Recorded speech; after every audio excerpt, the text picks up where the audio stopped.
खुशामदीद आप सबका हो हमारी ख़ास प्रोग्राम ख़ास मुलाकात में। और ख़ास मुलाकात में लगातार हम कोशिश कर रहे हैं कि जम्मू कश्मीर और मुल्क की सियासत पर गुफ्तगू करें, लेकिन आज जो गुफ्तगू हम करने जा रहे हैं वो बड़ी दिलचस्प है।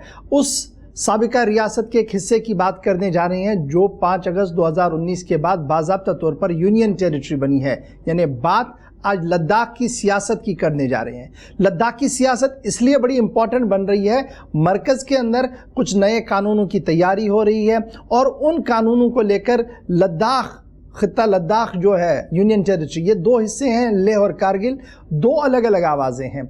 एक आवाज़ को लगातार आप सुनते आ रहे हैं, आज कोशिश करेंगे कि दूसरी आवाज़ जो करगिल की आवाज़ है वो क्या कुछ है, क्योंकि करगिल की आवाज़ दिल्ली आई है और दिल्ली में वजारत दाखिला के आला अफसरों के साथ उनकी मुलाकात हुई है। आज हमारे मेहमान हैं असगर करबलाई साहब, सीनियर मोस्ट कांग्रेस लीडर है। बहुत बहुत शुक्रिया जी करबलाई साहब मेरे साथ ज्वाइन करने के लिए। सबसे पहले 5 अगस्त के बाद आज तक का सफ़र और आपका दिल्ली का सफ़र, क्या कुछ सीखा और क्या कुछ देखा बदला हुआ है आज? बिस्मिल्लाहिर्रहमानिर्रहीम, अस्सलाम वालेकुम। आपको और पूरी नाज़रीन को सलाम पेश करता हूँ। जैसा कि आप जानते हैं 5 अगस्त 2019 तक हम रियासत जम्मू कश्मीर के हिस्से थे। हमारी अपनी नुमाइंदगी थी, अगरचे कम थी लेकिन नुमाइंदगी थी। कानून बनाने का इख्तियार था, उतनी वाइस नहीं थी लेकिन अपनी आवाज़ को वहाँ कानून बनाने में अपनी आवाज़ को हम पहुँचाते थे। एग्जीक्यूशन में हमारा हिस्सा था, एग्जीक्यूटिव लेवल पे हमारे मिनिस्टर्स होते थे। लेकिन ऑल ऑफ ए सडन 4 अगस्त तक बताते रहे कि कुछ भी नहीं है, ये सिक्योरिटी रीजंस को लेकर ये सारी अरेंजमेंट की गई है। और 5 अगस्त 12 बजे होम मिनिस्टर साहब पार्लियामेंट में आ जाते हैं और इसके बाद कहते हैं हमने जम्मू कश्मीर की रीऑर्गेनाइजेशन एक्ट ले आई है और वो बिल पेश हो जाती है। जम्मू कश्मीर को बैठे बैठे 2 यूनियन टेरिटरी में तकसीम की जाती है। जम्मू कश्मीर यूटी बन जाती है और आपका लद्दाख यूटी बन जाता है। स्टेट से डाउनग्रेड होकर नीचे आते हैं, आपका स्पेशल स्टेटस चली जाती है। 370, 35 ये सब कुछ चश्म ज़दन में, यानी इंसान अभी सोच भी रहा था कि सब कुछ हाथ से छिन जाती है। और इसके बाद आप देखते हैं रियासत के 22 डिस्ट्रिक्ट्स में से अकेला करगिल डिस्ट्रिक्ट है जिसने इस पूरे डिसीजन का फोर्सफुली और पब्लिकली प्रोटेस्ट किया, सड़कों पे आए, हड़ताल की, स्ट्राइक किया, जाम किया, लाठी चार्ज की, जुलूस निकाले। लेकिन कुछ भी अब गवर्नमेंट्स की डिसीजंस आ चुकी थी। ये कहकर ये सारी चेंजेस लाई गई, कहा 2 ख़ानदान की राज है, करप्शन अपनी इंतहा को है, स्टेट में कोई डेवलपमेंट नहीं है, स्टेट सबसे पिछड़ा हुआ है, सेहत के लिहाज से, तालीम के लिहाज से, इंफ्रास्ट्रक्चर्स के लिहाज से, वुमेन एंड चाइल्ड एम्पावरमेंट के लिहाज से। और हम with in short span of time Jammu Kashmir का नक्शा चेंज करेंगे। 2 ख़ानदान के राज को हम ख़त्म कर लेंगे, करप्शंस को हम ख़त्म करेंगे, टेररिज्म को हम ख़त्म करेंगे, अपलिफ्टमेंट करेंगे, बिजनेस की बरमार होगी, यानी at par with other states of India हम लेके आएंगे। साथ ही साथ लद्दाख के बारे में कहा गया कि अंडर प्रिविलेज है, अंडर डेवलप्ड है, अपलिफ्टमेंट की ज़रूरत है, नेगलेक्टेड एरिया है, इसे भी at par with other parts of India लाने की ज़रूरत है। सारी लीडरशिप को बंद की गई, यूथ्स को एक एक करके उठा दे, हज़ारों की तादाद में यूथ को अंदर डाल दी गई। तकरीबन एक ऐसा सेंसरशिप डाल दी गई कि किसी को अपनी आवाज़ निकालना भी मुश्किल हुआ। 7 महीना हमारा करगिल नेट से बंद रहा। जम्मू कश्मीर तो तकरीबन 555 दिन टोटली बंद रहा। सिर्फ अकेला एक लेह डिस्ट्रिक्ट थी जहाँ पे सिस्टम चल रहा था। इनिशियल स्टेज में हमारे लेह के लोगों ने और जम्मू में कुछ लोगों ने खुशियाँ मनाई, सेलिब्रेशंस किया, लेकिन जिस तरीके से लेह में सेलिब्रेशंस होना चाहिए था नहीं हुआ, लेकिन किया इन्होंने। अब तकरीबन 18 महीना गुजर गया।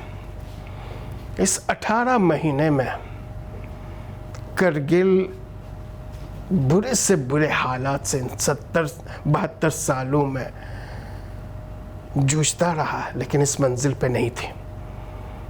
यानी आज लद्दाख में से करगिल की कोई वॉइस नहीं है, कोई रिप्रेजेंटेशंस नहीं है। आज हम एक ऐसे स्थिति में हैं कि हमें पता ही नहीं है, मैं सिर्फ आपको करगिल की बात नहीं करूँगा, पूरे लद्दाखियों को, कि हम लद्दाखी भी हैं या नहीं है। ये इस संदर्भ में मैं आपको कह रहा हूँ 2019 5 अगस्त के बाद जितने भी लॉस थे, एक्ट्स थे, वो सब कुछ ख़त्म हो गया। हमारा स्टेट सब्जेक्ट रूल था, हमारे पास PRC होती थी जिसके ज़रिए पहचाना जाता था, आपके पास एक लीगल डॉक्यूमेंट थी कि आप state of Jammu erstwhile state of Jammu and Kashmir के रेजिडेंट हैं। यही चीज़ हमारे पास थी, वो नल एंड वाइट हुआ। आज लद्दाखियों के पास कोई लीगल डॉक्यूमेंट्स नहीं है ये साबित करने के लिए कि मैं लद्दाखी हूँ।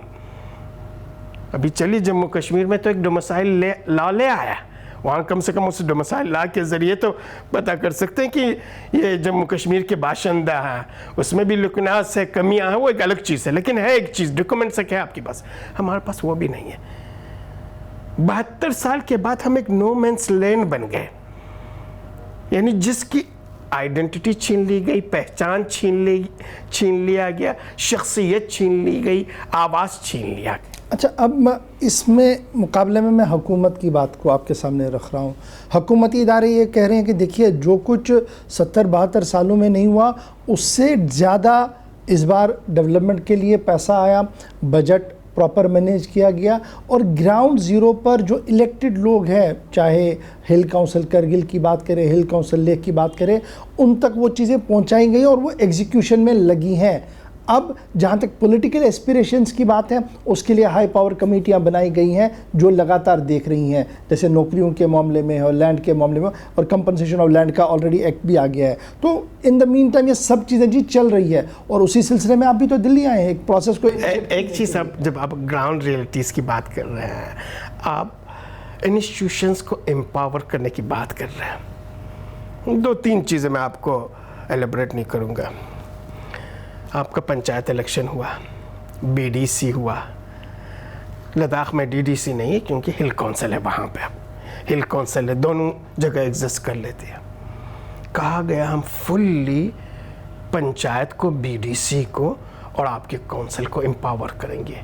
Even on the floor of the house reorganisation act में भी है ये कि हम दोनों काउंसिल को एट पार विद 6 शेड्यूल लेंगे, इतना एम्पावर करेंगे कि पूरी देश में जितने भी काउंसिल रहे, स्पेशली नॉर्थ ईस्ट एरिया में है, सबसे पावरफुल काउंसिल बनेगी।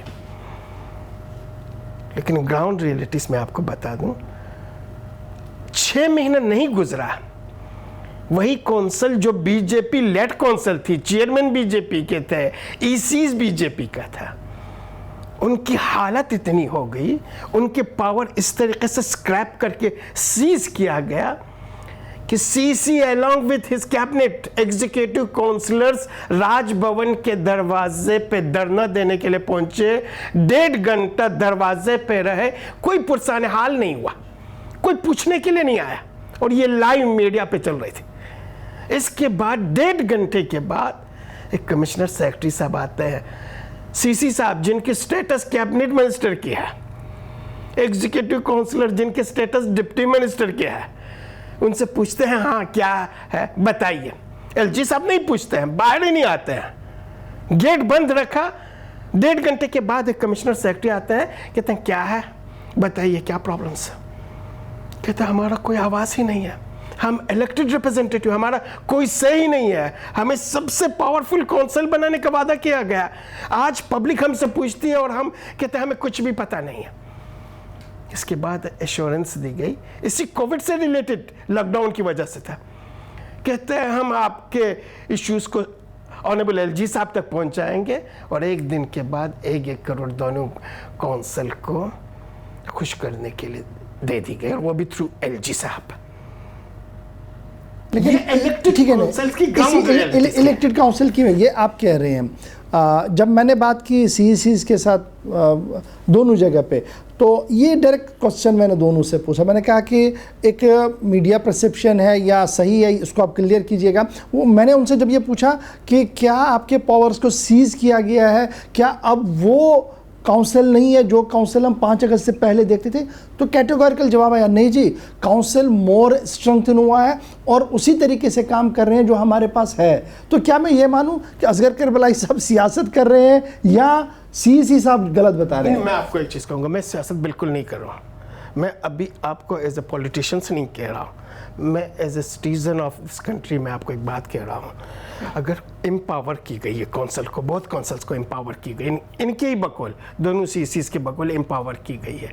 आज आप बताइए, काउंसिल के एक्ट के हिसाब से लैंड अलॉटमेंट की पावर काउंसिल के पास है, और ये एक्ट पार्लियामेंट के जरिए रीऑर्गेनाइजेशन एक्ट में ही इनेक्ट किया हुआ है, ये मेरा नहीं है।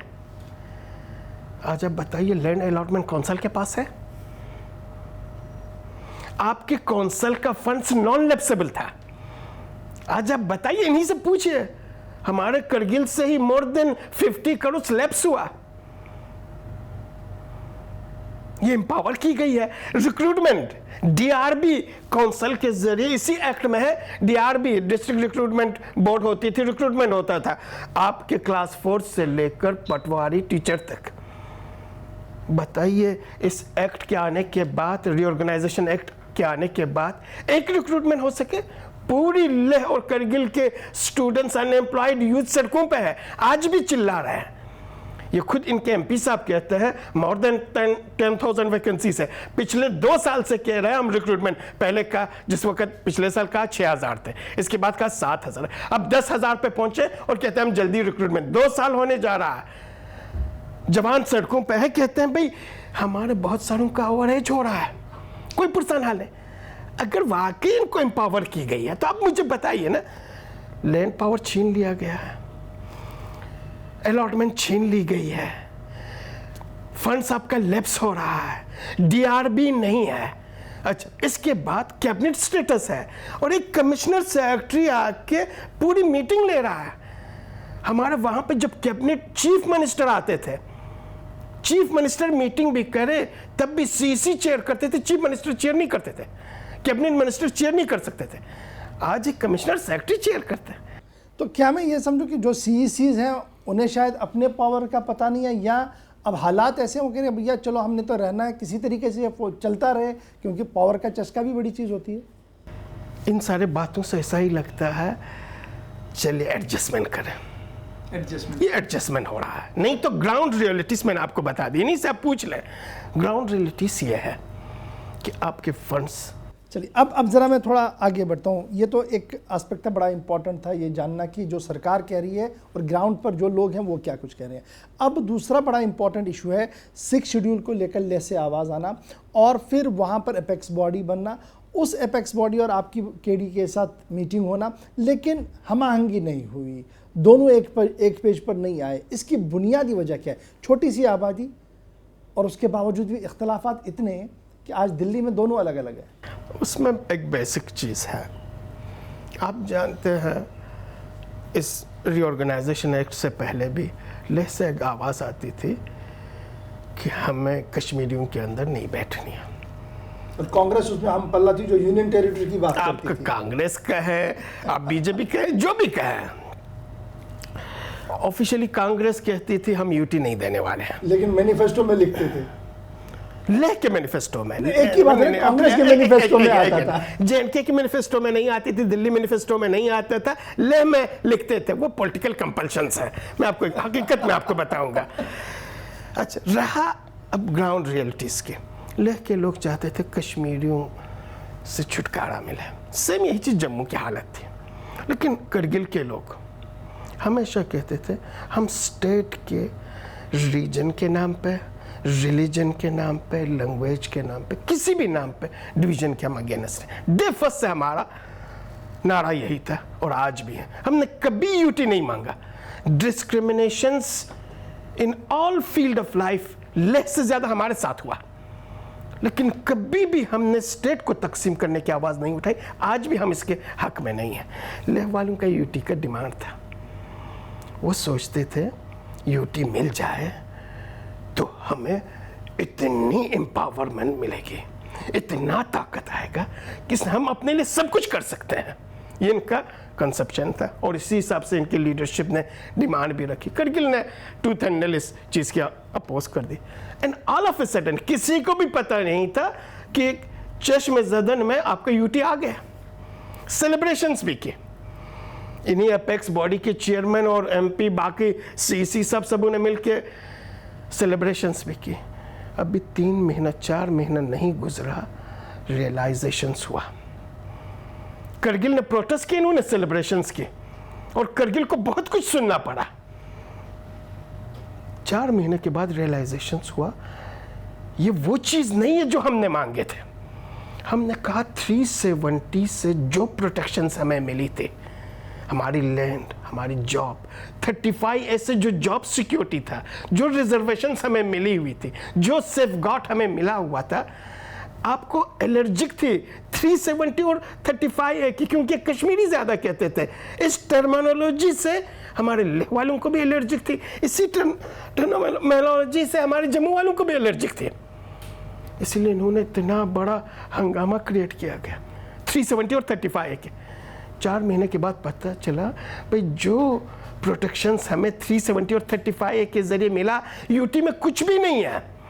अब इसके बाद आवाज़ उठने लगी भाई अब हमें लैंड प्रोटेक्शन चाहिए, जॉब रिजर्वेशन चाहिए, कल्चरल आइडेंटिटी हमारी डिस्टिंक्ट है, एनवायरनमेंट हमारी जो ज्योग्राफी वो डिस्टिंक्ट है, इसकी प्रिजर्वेशन चाहिए, सेफ गार्ड एंड सिक्योरिटी चाहिए। कहाँ मिलेगी? यूटी में तो है ही नहीं है। तो 6 शेड्यूल ले आए, फिर स्टडी टूर के लिए इन्होंने भेजा थ्रू एलजी साहब, टीम बना के भेज दी नॉर्थ ईस्ट वगैरह। 6 महीना 6 शेड्यूल का ही आवाज़ चलता रहा। इसके बाद पता चला भाई 6 शेड्यूल में अल्टीमेट पावर एलजी साहब के पास है, ग्रॉस रूट पर कुछ नहीं। उसी में क्लियर लिखा हुआ है 6 शेड्यूल में ही एडिशन अल्ट्रेशंस, किसी को 6 शेड्यूल में डाले, किसी एरिया को निकाले, ये एलजी साहब के रहमो करम पे। यानी 6 शेड्यूल भी उनके दर्द का दवा नहीं था। अब इनको लगा नहीं है इस 6 शेड्यूल हमारे लिए कुछ नहीं हो सकता, अब हमें चाहिए UT with legislature. UT with legislature में एक प्रॉब्लम ये है, आप दिल्ली में देख रहे हैं, लैंड यूटी के पास नहीं होती है, मेजर डिसीजंस यूटी के पास नहीं, कुछ भी नहीं है। अच्छा, फिर इसके बाद आप जॉब रिजर्वेशंस यूटी के पास नहीं है। आप कहते हैं भाई अल्टीमेटली आपको स्टेटहुड के बगैर कुछ नहीं हो सकता। हमारे करगिल का डे फर्स्ट से यही है, 370 और 35 ये जो प्रोटेक्शंस हमें देती थी कोई चीज़ नहीं दे सकता है। अब साथ ही साथ एक हकीकत, ग्राउंड हकीकत ये भी है, ज़मीनी हकीकत, कि आप चाहें या ना चाहें, आप अगेंस्ट भी हों, आप यूटी बन चुके हैं, इसको वापस सिर्फ सुप्रीम कोर्ट ही कर सकती है। ये गवर्नमेंट्स जिन्होंने ले आया है वो वापस नहीं करेगी। उनका पॉलिटिकल एजेंडा था, पॉलिटिकल एजेंडा यही था। अब सुप्रीम कोर्ट ही ला सकती है, उसमें हम पिटिशन पार्टनर हैं, पिटिशंस हमने डाली हुई है। ज़मीनी हकीकत यह है कि यूटी है और हम यूटी को किसी भी कीमत पे एक्सेप्ट नहीं कर रहे हैं और कहते हैं ये हमारे दर्द की दवा नहीं है। और हमने कहा भाई दर्द की दवा अगर है तो आपको स्टेटहुड है। तो ये बताइएगा जब एपेक्स बॉडी आपसे मिलने आई करगिल तो ये चीज़ें वहाँ डिस्कस नहीं हुई? 3 घंटे हमारी मीटिंग हुई। तो 3 घंटे के बाद निकला क्या उसमें? उसका जो निचोड़ है, अंदरून खाना हमारे बातें हुई, 6 शेड्यूल पे भी बातें हुई, यूटी विद लेजिस्लेचर पे बातें हुई, स्टेटहुड पे बातें हुई। और उसी दिन इन्होंने कहा कि अल्टीमेट सॉल्यूशन स्टेटहुड ही है। स्टेटहुड के बगैर लद्दाखियों के पास कोई पावर नहीं आएगी, लेजिस्लेशन लद्दाखियों के पास जब तक नहीं आएगी, एग्जीक्यूशन लद्दाखियों के पास जब तक नहीं आएगी, लद्दाखियों की अपनी रिप्रेजेंटेशंस नहीं होगी, लद्दाखी के सॉल्यूशंस नहीं हो सकते। उसके बाद बात बनी क्यों नहीं? मसला ये भी है ना कि जब वो दिल्ली आए तो आप लोग नहीं आए, आप लोग अपोज करते हैं। हमें बुलाए नहीं। मैं आपको एक चीज़ कहूँगा, उस इनके मीटिंग से पहले आइडेंटिटी क्राइसिस नहीं, आइडेंटिटी क्राइसिस नहीं थी। एपेक्स बॉडी को इसलिए बुलाया गया अर्ली चूंकि लेह में काउंसिल की इलेक्शन थी और पूरी एपेक्स बॉडी ने देखा जिस तरह से आज हमारे जम्मू कश्मीर के लीडरशिप एक दोराहे पे फंसी हुई है, डिलिमिटेशन के बाद इलेक्शन के दोराहे पे सेम लेह के लीडरशिप दोराहे पे फंस गई थी। इलेक्शन में हिस्सा ले या इलेक्शन का बाइकाट कर दे। तो इन्होंने इलेक्शन का बाइकाट कर दी। अब लद्दाख जैसे एक स्ट्रेटेजिक एरिया में इलेक्शन की बाइकाट हो, और वो भी इन लोगों के जरिए जिन्होंने यूटी के डिसीजन की सेलिब्रेशंस की और बीजेपी के लोगों का, तो बहुत बड़ी एम्ब्रेसमेंट थी गवर्नमेंट के लिए। फटाफट यहाँ से जहाज भेज के लीडरशिप को ले आए और इन्हें कहा आप इलेक्शन में हिस्सा ले लें, बाइकाट को खत्म कर दें, हम आपकी बातों पे सोचेंगे। फर्स्ट मीटिंग इनकी इस तरीके से हुई। 2 महीने का टाइम दिया गया, 2 महीने 4 महीना बना, 4 महीने के बाद दूसरी बार बुलाया गया और दूसरी मीटिंग में क्लियरली कहा गया कि कोई 6 शेड्यूल मिलने वाला नहीं है, कॉन्स्टिट्यूशनल सेफगार्ड दे सकते हैं, कोई 6 शेड्यूल। इसके बाद दोबारा वहाँ पे एपेक्स बॉडी गई, मंथन की इन्होंने, इसके बाद इन्होंने हमारे साथ मीटिंग किया। दोबारा अभी हमें इन्होंने इनविटेशन भेजी। इनके इनविटेशन से पहले हमें दिल्ली से इनविटेशन आया केडीए को। पहले कहा कि हम आपको बुलाना चाहते हैं। हमने कहा हमारे यहाँ पे करगिल डेमोक्रेटिक अलायंस के नाम से एक बॉडी है, इंडिविजुअली हम में से किसी को बुलाएंगे हम बिल्कुल नहीं आने वाले हैं, केडीए को आप बुला लेंगे, हम किसी से भी बातचीत करने के लिए तैयार हैं। हमने एपेक्स से भी बात की, आपका पीएचडी आए, उनसे भी हमने बातें की, अपने बातों को खुले दिल के साथ बगैर किसी लगी लपटी हमने रखी। दिल्ली आते आते करगिल ने क्या कहा, क्योंकि आपकी आमद से पहले ही वहाँ प्रेस कॉन्फ्रेंस हुई और प्रेस कॉन्फ्रेंस में ये कहा गया कि ये जो ना बॉडी जा रही है दिल्ली, ये तो पूरी रिप्रेजेंटेशन ही नहीं है, क्योंकि एलबीए वहाँ खड़ी हो गई आपके खिलाफ, बीजेपी का खीमा आपके खिलाफ है, कुछ और लोग आपके खिलाफ है, पूरी बॉडी के खिलाफ। यानी जाने से पहले एक ऐसा माहौल पैदा किया गया, जो लोग दिल्ली आ रहे हैं जी, ये जी हमारी तरफ से नहीं है, करगिल की तरफ से नहीं है, पूरी तरफ से ये क्रिएट की गई है, ये एक सिनेरियो बनाने की कोशिश की गई है बीजेपी के द्वारा।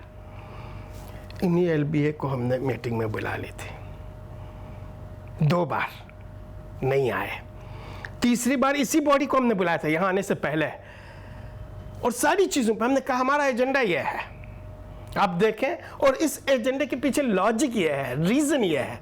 इसके बाद इन्होंने कहा आप हमें 3-4 दिन टाइम दे दें, इसके बाद फिर हम आपको रिस्पॉन्ड करेंगे। और इसी 3-4 दिन के बीच में, अभी 3-4 दिन नहीं गुजरा, इन्होंने प्रेस कॉन्फ्रेंस दे दी। बीजेपी वाले ये सोचते थे केडीए को कोई पूछने वाला नहीं है, हमारी बगैर तो यहाँ पत्ते नहीं हिल सकती है, स्टेटमेंट देनी शुरू कर दी। सेंट्रल गवर्नमेंट बीजेपी की है, एमपी साहब बीजेपी के हैं, तो वहां जो बैठे हुए उनसे कौन पूछेगा? इनका अगर कुछ बीजेपी के बारे में पूछना हो तो एमपी साहब और गवर्नमेंट डिसीजन ले लेगी, उनको ओबे कर लेना है। इसलिए गवर्नमेंट ऑफ इंडिया ने भी देखा, 1.5 साल लगा केडीए को स्टडी करने में, और इन्होंने देखा यहाँ जो political, religious, students, social organisation है, पंचायत बॉडी हमारे साथ है, काउंसिल हमारे साथ है, ट्रक यूनियन हमारे साथ है, ट्रांसपोर्ट जितने भी हैं, मार्चेंट एसोसिएशन, स्टूडेंट्स यूनियन, यानी करगिल के हर फील्ड ऑफ लाइफ के लोग हमारे एपेक्स का तो पूरा खदुखाल सामने है। आज जरा केडीए का भी एक ऑपरेशन हो जाए। केडीए अब चाहती क्या है? 5 अगस्त को आप कह रहे हैं कि ये जी अब सब जुडिस है, मैटर सुप्रीम कोर्ट के अंदर है, तो एक व्यू पॉइंट ये है। फिर इसी व्यू पॉइंट को आप आगे बढ़ाते हैं। देखिए, जम्मू कश्मीर तो अपनी जगह है, लेकिन लद्दाख का अब ये मुस्तकबिल क्या है? वो ये है कि एक रियासत हो जी with full powers, with legislature. तो क्या मैं ये मानूं कि गवर्नमेंट ऑफ इंडिया ने जो 4-5 अगस्त को मन बनाया, फैसला सुनाया, उसे जम्मू कश्मीर तो अपनी जगह, लद्दाख की आवाम ने मान लिया, केडीए ने भी मान लिया, सब ने मान लिया, क्योंकि अब आगे वे फॉरवर्ड ढूंढना है जी, एक जगह नहीं रुका जा सकता है। एक जगह नहीं रुका जा सकता है, इसीलिए हमने गवर्नमेंट ऑफ इंडिया के सामने एक एज ए डिमांड हमने रखा, रेस्टोरेशन ऑफ 370 और 35। ये हमारा डिमांड है, हम इसे छोड़ने वाले नहीं है। पॉलिटिकल डिमांड ना, जैसे ना पहले आप माजी में रखते थे वहाँ करगिल में, यूटी दे दीजिए। नहीं, हम यूटी दे दीजिए, कांग्रेस का नहीं यूटी दे दीजिए, कभी नहीं है हमारा का मैनिफेस्टो में, कांग्रेस का भी नहीं है। इवन करगिल के भी आप देखेंगे सीनियर मोस्ट लीडर तो तकरीरें कर रहे हैं। मैंने आपको कहा उल्लेख की कंपल्शन, अब यहाँ करगिल की कंपल्शन की ये है कि हमने नारा देना है, हम वहां तो अगेंस्ट है। मैंने आपको कहा उल्लेख की कंपल्शन से। अब यहाँ सामने आ रहा है। जेएनके क्या, अगर आप कांग्रेस की मैनिफेस्टो में यूटी है कहेंगे तो मैं मान लेता हूँ, अगर सेंट्रल कांग्रेस की यूटी मैनिफेस्टो में है तो मैं मान लेता हूं। अब इस पर छोड़ दीजिए, आगे बड़े लीडर तो तकरीर कर चुके हैं वहां इस पर। आजाद साहब कभी इन्होंने नहीं कहा म्यूटी दे देंगे। चिदम्बरम साहब ने कभी नहीं कहा म्यूटी दे देंगे। आपके राहुल गांधी साहब ने कभी नहीं कहा म्यूटी दे देंगे।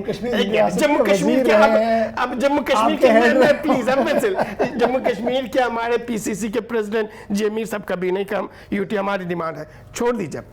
इसके बाद इन सारी चीज़ों को देखते हुए करगिल के लोग कह रहे हैं भाई 19 अगस्त तक हमारी रियासत थी, हम स्टेट थे, लेजिस्लेशन एग्जीक्यूशंस हमारे पास थी, आज आपने ऑल ऑफ ए सडन छीन लिया। हम चाहते हैं ये सारी चीज़ें रिस्टोर हो। ठीक हमारे दूसरे साइड एलओसी में गिलगित बल्तिस्तान है जो पार्ट ऑफ लद्दाख रह चुका है प्री 47। उस गिलगित बल्तिस्तान को 70 साल में जो कुछ नहीं मिला, 2023 में से गवर्नमेंट ने वादा किया है प्रोविंशियल स्टेटस हम दे देंगे। 5th प्रोविंस ऑफ पाकिस्तान हम बनाने जा रहे हैं। असेंबली अभी है, असेंबली नहीं ऐसा नहीं है, इनका वजीर आला भी है, कैबिनेट भी है, असेंबली भी है इनके। अब इनको प्रोविंशियल स्टेटस देने जा रहा है। हमने कल होम मिनिस्टर साहब से यही कहा, पाकिस्तान के पास जो हमारे गिलगित बल्तिस्तान है 72 साल में जो कुछ नहीं मिला, ये गवर्नमेंट अनाउंस करने जा रही है, इनको स्टेटहुड दे रहा है, प्रोविंशियल स्टेटस दे रहा है। अब आपकी जिम्मेदारी 70 साल में जो कुछ हमारे पास था छीन लिया है। अब वक्त आया है 2023 से पहले आप लद्दाख को स्टेटहुड दे दीजिए, लेजिस्लेशन दे दीजिए, एग्जीक्यूशंस दे दीजिए, जुडिशरी दे दीजिए। यही चीज़ हम लेके आए और यही हमारा डिमांड है। और हम ये इसलिए कह रहे हैं लद्दाख जैसे स्ट्रेटेजिक इंपॉर्टेंस एरिया में ये किसी ब्यूरोक्रेसी के हाथों नहीं सौंपा जा सकता है, किसी एलजी के हाथों नहीं छोड़ा जा सकता है। अगर लद्दाख को मेंटेन करना है, लद्दाख को रूल कर लेना है, लद्दाख के बॉर्डर की सेफ्टी और सिक्योरिटी को देखना है, तो ये लद्दाखी ही कर सकते हैं।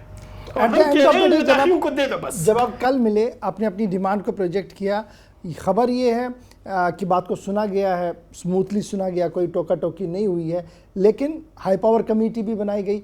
अब ये हाई पावर कमेटी किसके लिए, और जो आपने मेमोरेंडम दिया इसका क्या कोई टाइम बाउंड, कोई टाइम लिमिटेशन या सेकंड राउंड ऑफ टॉक्स की कोई बातचीत? जो ऑनरेबल एमओएस साहब का निचोड़ है मैं आपको बता दूं, उन्होंने कहा कि आपके जो भी डिमांड्स थे नोट किए, यानी होम मिनिस्टर्स के साथ साथ जी कृष्णा रेड्डी के साथ home secretary, additional secretary, joint secretary, पूरी टीम इनकी बैठी हुई थी। उन्होंने सब कुछ नोट किया और कहा ये सारी चीज़ें हम अमित शाह जी तक और प्राइम मिनिस्टर तक हम पहुंचाएंगे। ये फर्स्ट मीटिंग है, जस्ट बिगिनिंग है, अब एक शुरुआत है, तो हम सारा चीज़ें ये नई डिसीजंस नहीं ले सकते। इन्होंने कहा नेक्स्ट मीटिंग हम करेंगे आप लोगों के साथ, कमेटी हम बना ले लेंगे, हमारी टीम वहाँ पे आ जाएगी और इन सारी चीज़ों के लिए जो एश्योरेंस इन्होंने दिया वो कहते हैं हम सीरियस हैं, सिंसियर है, कंसर्न। इसका मतलब एक टीम अब दिल्ली से वजारत दाखिला की लद्दाख आएगी, वो ग्राउंड जीरो को एसेस करेगी कि जो आप कह रहे हैं क्या ये ग्राउंड पर कोई मानने वाला है भी कि नहीं, क्या मैं ऐसे इसको समझूं? अब होम मिनिस्ट्री की क्या है उसको मैं प्रेडिक्शंस तो नहीं कर सकता हूँ क्या करने वाली है। हो सकता है वो ये सोचती हो, लेकिन एक चीज़ इन्होंने कहा कि केडीए को हम करगिल के फुल रिप्रेजेंटेशंस मानते हैं और टीम हमारी जो कमेटी बनेगी वो आपके इसी केडीए से ही हम ले लेंगे। यानी इन्होंने ये नहीं कहा कि आप रिप्रेजेंट नहीं करते, इन्होंने कहा फुल्ली रिप्रेजेंट करते हैं, कल कमेटी जो बनेगी वो आपसे ही बनेगा। एक प्रोसेस शुरू हो गया है जी, अब ये प्रोसेस आगे बढ़ेगा, लंबा चलेगा, मुज़ाकरातें होती रहेंगी, थोड़ा लेते आप रहेंगे, थोड़ा वो देते रहेंगे और जब तक फाइनल स्टेज नहीं आता तब तक आप मुज़ाकरात को चलाते रहेंगे। तो जो आपका बैक टू पवेलियन लद्दाख की बात करें, वहाँ पर जो एपेक्स है, यहाँ से जाकर एपेक्स के साथ कोई मीटिंग होनी है? हाँ, इसके बाद यहाँ से अभी हमने हमारी कुछ टीम आज निकल गई है, कुछ कल निकल रहे हैं। विद इन डेज हम वहाँ करगिल मीटिंग करके इमीडिएटली बहुत जल्दी हम लेह के एपेक्स बॉडी के साथ भी मीटिंग करने वाले हैं। इसके बाद हो सकता है दोनों मिलकर कोई जॉइंट कमेटी बना ले और वो जॉइंट कमेटी यहाँ पे बात करें। बहुत बहुत शुक्रिया जी करबलाई साहब हमारे साथ ज्वाइन करने के लिए। सामईन नाज़रीन, ये थे असगर करबलाई साहब, कांग्रेस के सीनियर लीडर थे, लेकिन जो कुछ हुआ है पिछले कुछ दिनों के अंदर और जो कुछ होने जा रहा है उसकी अक्कासी आज हमने इस प्रोग्राम के अंदर किया। मुझे उम्मीद है कि आप हमारा साथ देते रहेंगे। छोटे से ब्रेक के लिए रुक रहे हैं, ब्रेक के बाद सिलसिला जारी रहेगा।